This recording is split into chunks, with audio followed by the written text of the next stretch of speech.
Some very controversial breaking news. CSA have officially thrown themselves once again into the limelight with a transformation scandal. They have docked the Warriors points in the One Day Cup due to not meeting transformation targets in a single match against the Dolphins on the 16th of February, which they won. As a result of failing to meet the transformation targets on the day, they have been docked the points for the win, which actually means that Warriors now fall out of the top three and will not contest the One Day Cup playoffs. As a result, the Dolphins move up, and in fact, they will travel to Pretoria to face the Titans, of which the winner will travel down to Paul to take on Boland in the One Day Cup final. Very, very controversial, and there's going to be a lot to talk about. I mean, this is less than a week since we exited the Champions Trophy, where we continuously looking at finding out why do we keep falling short? How do we solve cricket in this country? We've had the SA20, which is unearthing lots of new talent. We've got the SA20 schools finals currently actually happening, where we're starting to see the next generation.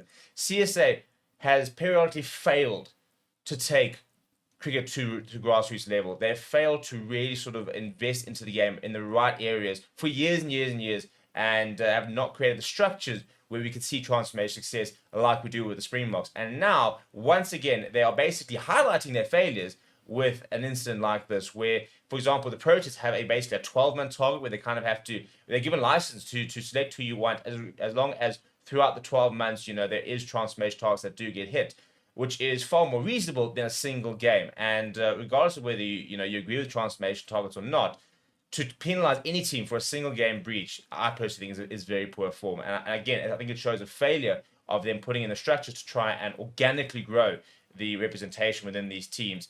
And this is going to cause a lot more controversy than it was probably actually, to be honest, worth.